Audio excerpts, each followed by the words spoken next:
Hi అండి. నమస్తే. Welcome to my channel సరళ హెవెన్.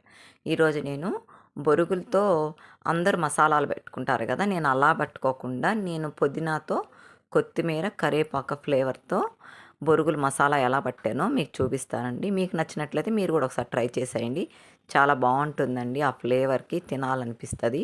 ఫస్ట్ ఒక బాండలు తీసుకొని, ఆ బాండల్లో కొంచెం ఈ బొరుగులు వేసి బాగా ఫ్రై చేసుకోవాలి. ఫ్రై చేసుకోవడం అంటే కొంచెం బాగా క్రిస్పీగా ఇట్లా చేయితో పట్టుకొని నలిపితే పొడి పొడి అయిపోతుంది కదా! అలా చేసుకోవాలి. అదిగోండి అలా చేసుకోవాలా. అవి వేగాక కొంచెం మళ్ళీ పక్కన ఉంచుకుందాము.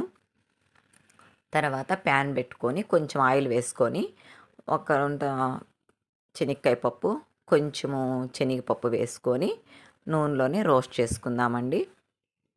ఇవి కూడా బాగా రోస్ట్ అవ్వాలి. ఇవి బాగా రోస్ట్ అయినాక ఇవి కూడా పక్కన ఉంచుకోవాలండి. చాలా బాగుంటుందండి. ఇవి ఈవినింగ్ స్నాక్స్ లాగా కూడా తినొచ్చు. ఎక్కడన్నా మనం ట్రావెల్ చేసేటప్పుడు ఈ ప్యాక్ చేసుకొని కవర్లో కట్టుకొని పోతే అట్లనే బాగుంటాయండి. మీరు కూడా ఒకసారి ట్రై చేయండి. మళ్ళీ పెనంలో ఈ కొత్తిమీర, పుదీనా, కరివేపాకు ఈ 3 వేసి బాగా ఫ్రై చేసుకోవాలండి. ఆ నూనెలోనే ఆ నూనె ఉంటుంది కదా! దాంట్లోనే ఆ నూనెలోనే బాగా ఇవి కూడా కొంచెం పచ్చివాసన పోయినంత వరకు వేయించుకోవాలి. చాలా బాగుంటుందండి ఈ ఫ్లేవరు. మామూలుగా కారప్పొడితో చేసుకుంటాం కదా! ఆ ఫ్లేవర్ వేరే, ఈ ఫ్లేవర్ వేరే అండి. ఒకసారి మీరు ట్రై చేయండి ఎలా ఉంటుందో. ఇంతేనండి. ఇవి బాగా ఫ్రై అయ్యాక ఇవి కూడా మిక్సీకి పట్టుకోవడమే మనము. మిక్సీ గిన్నెలో మిక్సీకి పట్టుకోవాలండి మెత్తగా చేసుకొని. ఇవి ఈ బొరుగులు చూడండి కొంచెం బాగా ఆరాయి కదా! మళ్ళీ ఒక ప్లేట్ తీసుకున్నాను.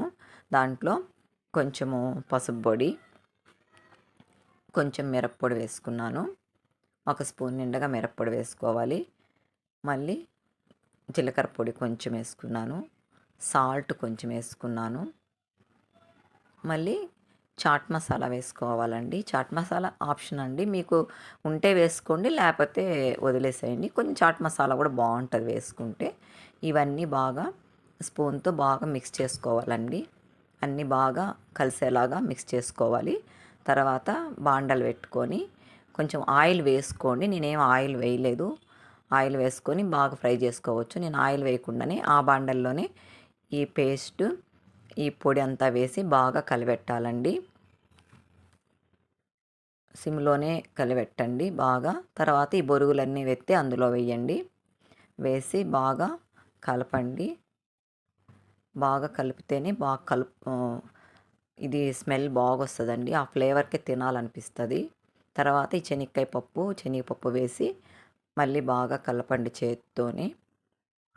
ఇది కారపూస ఉంటుంది కదా! అది కూడా వేసుకోవచ్చండి. కరివేపాకు మనం ఆయిల్లో వేయించింది కూడా వేసుకోవచ్చు పైనే. నేను అవేమి వేయలేదు. ఇదిగోండి తెల్లగడ్డ కూడా వేసుకోండి. నేను తెల్లగడ్డ మర్చిపోయాను వేయడము. ఇంతేనండి. చూడండి ఎంత బాగుందో అసలు. పుదీనా ఫ్లేవరు, కొత్తిమీర ఫ్లేవర్తో తినాలనిపిస్తుంది. మనం ఎక్కడికైనా వెళ్ళినా కవర్లో కూడా వేసుకొని క్యారీ చేసుకొని వెళ్ళొచ్చు వీటిల్ని. చూడండి ఎంత బాగుందో కదా! ఒకసారి ట్రై చేసేసేయండి. లైక్ చేయండి, సబ్స్క్రైబ్ చేయడం అస్సలు మర్చిపోవద్దండి. ఓకేనా ఫ్రెండ్స్? బాయ్. మీకు నచ్చినట్లయితే మీ ఫ్రెండ్స్కి ఎవరికైనా షేర్ చేయండి.